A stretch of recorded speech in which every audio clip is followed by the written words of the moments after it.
అవునా.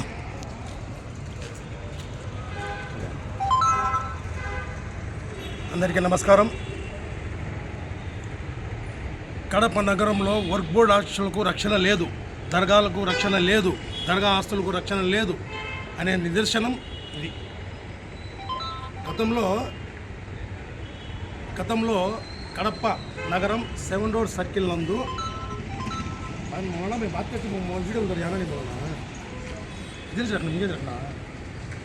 గతంలో 7 road circle నందు వర్క్ బోర్డ్ స్థలం అన్యాక్రాంతమైందని చెప్పి జేసీబీ ద్వారా పనులు చేస్తారంటే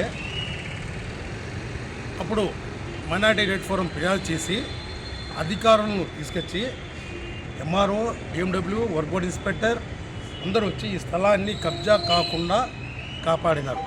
అప్పట్లో అమ్జద్ బాషా పాత్ర దీంట్లో కీలకంగా ఉన్నది దీన్ని కాపాడే విషయంలో. వెంటనే అమ్జద్ బాషా గారు వర్క్ బోర్డ్ ఇన్స్పెక్టర్కి ఫోన్ చేసి ఆ స్థలాన్ని కాపాడాలని చెప్పేసి ఇక్కడ స్థలాన్ని నాటేసి బోర్డు పెట్టాలని అప్పట్లో గతంలో అమ్జద్ బాషా గారు ఆదేశాలు ఇచ్చి ఉన్నారు. తర్వాత వర్క్ బోర్డు అధికారులు ఇక్కడ వచ్చి బోర్డు నాటారు. ఎంఆర్ఓ, బిఎండబ్ల్యూ సమక్షంలో, ప్రజల సమక్షంలో ఈ స్థలాన్ని కాపాడి జేసీబీల వాళ్ళ మీద తప్పించి ఇక్కడ బోర్డు నాటారు.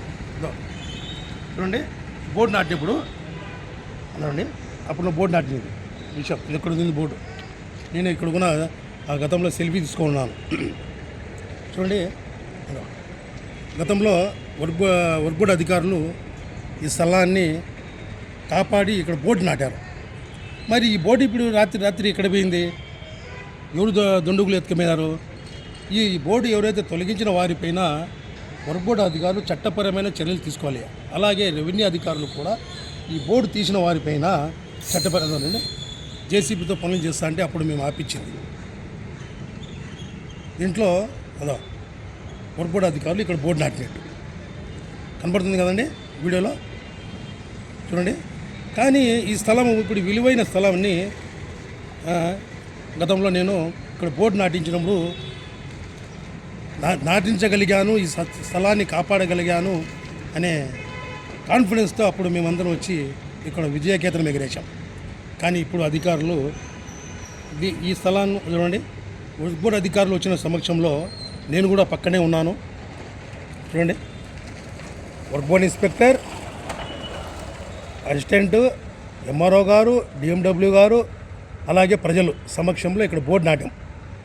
ఇక్కడ పని ఆపించాం, ఈ స్థలాన్ని కాపాడాం. దాదాపు ఇప్పుడు ఇక్కడ సెంటు ₹1 కోటి పైన ఉంటుంది.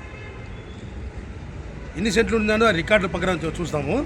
కానీ ఈ స్థలాన్ని కాపాడాలని గతంలో అప్పట్లో మైనార్టీ మంత్రిగా అమ్జద్ బాషా ఉన్నారు. ఆయనకు తెలిసిన వెంటనే ఈ సమాచారాన్ని వెంటనే వర్క్ బోర్డు అధికారులు ముఖ్తార్కు చెప్పి ఈ స్థలంలో బోర్డు నాటాలని చెప్పి ఆదేశాలు ఇస్తే పేపర్లో వచ్చింది కదండి. నేను చెప్పడం లేదండి. వెంటనే అప్పట్లో మైనార్టీ మంత్రిగా మంత్రిగా ఉన్న అమ్జద్ బాషా గారు ముఖ్తార్ గారికి ఫోన్ చేసి వెంటనే అక్కడ బోర్డు నాటండి, ఆ స్థలాన్ని కాపాడాలని చెప్పేసి చెప్పడంతో వెంటనే అధికారులు వచ్చి ఈ స్థలాన్ని కాపాడి బోర్డు వేసి పెట్టారు. ఇప్పుడు ఈ బోర్డు ఎలా వెళ్ళింది? ఈ బోర్డుకి ఏమైనా లెక్కలు వచ్చాయా? ఈ బోర్డుకి ఏమైనా భూకంపం వచ్చిందా? ఈ బోర్డు ఎట్లా పోయింది? ఇట్లా వర్క్ బోర్డు స్థలాల్లో బోర్డులు తొలగిస్తూ ఉంటే వర్క్ బోర్డు అధికారులు ఎందుకు కూర్చొని ఆఫీస్లో కూర్చొని ఎన్ఓసీలు పాస్ చేసుకునే దానికే, లేకుంటే ఊరికే మెమోలు పంపించుకునే దానికి ఉన్నారా? వర్క్ బోర్డు అధికారులు ఏం చేస్తున్నారు? ఇక్కడ 7 రోడ్ సర్కిల్ అతి విలువైన స్థలము, అది కోర్టులో ఉందో వగైరా ఉందో XYZ అది తర్వాత విషయాలు. కానీ ఇక్కడ బోర్డు ఉంది కదా, ఆ బోర్డును తొలగించారంటే అదే చూడాలి. కడపలో చాలా వర్క్ బోర్డు స్థలాలు తెరచాటున సెటిల్మెంట్ రూపంలో దర్గా స్థలాలు, మజీద్ స్థలాలు, ఇటువంటి వర్క్ బోర్డు స్థలాలు సెటిల్మెంట్ రూపంలో జరుగుతున్నాయి. ఇది ప్రజలు గుర్తించాలి. కడపలో ఉన్న పీఠాధిపతులు, మత పెద్దలు, మత గురువులు దీనిపై స్పందించాలి. ఊరికే పెద్ద మీటింగుల్లో చెప్పడం కాదు. వర్క్ బోర్డు ఆస్తులు మనం కాపాడాలి, వర్క్ బోర్డు ఆస్తులు కాపాడాలి, తోటకూర అని మీటింగుల మీద చెప్పడం కాదు. ఇది చూడ విలువైన స్థలం, దీంట్లో ఏం చేయకూడదు? ముస్లిం మైనారిటీ సంక్షేమం కోసం ఈ స్థలంలో 4.5 సెంట్లు 5 సెంట్లు ఉంది. ఈ స్థలం మీద ఏం చేయకూడదు? డెవలప్ చేయకూడదు వర్క్ బోర్డు అధికారులు కానీ ప్రభుత్వం కానీ ఇప్పుడు కొత్త చట్టాలు వచ్చినాయి. వర్క్ బోర్డు స్థలాలు కూడా పీపీపీ అనే పద్ధతుల్లో రెగ్యులర్ చేసుకునే దాని ఉద్దేశంతో కూడా ఉన్నారని ఒకట అది ఒక కబ్జాదారుడు స్థానిక టీడీపీ నాయకుడు ఈ ఏరియా డివిజన్ నాయకుడే ఈ స్థలం మీద కన్నేసినట్టు ఇక్కడ షౌండోర్ సర్కిల్లో నాకు వచ్చిన సమాచారం ప్రకారం అతను ఈ స్థలాన్ని పీపీపీ పద్ధతి ద్వారా దక్కించుకునే ప్రయత్నాలు చేస్తున్నారని సమాచారం. తస్మాత్ జాగ్రత్త. కడప ముస్లింల మత పెద్దలు, ప్రజా సంఘాలు ఈ స్థలాన్ని కాపాడుకోవాలి. ఈ స్థలాన్ని ప్రజల సంక్షేమం కోసం, ముస్లిం సమాజ సంక్షేమం కోసం ఉపయోగించాలని, అలాగే అధికారులు ఈ బోర్డు నాటిన వారిపైన చట్టపరమైన చర్యలు తీసుకోవాలి. ఈ బోర్డు తొలగించిన వారిపైన చర్యలు తీసుకోవాలని కోరుకుంటున్నాం.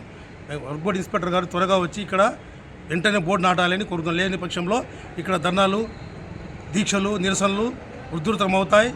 తర్వాత జరిగే పరిణామాలు వేరుగా ఉంటాయి. అస్సలాము అలైకుం వరహమతుల్లాహి వబరకాతుహు.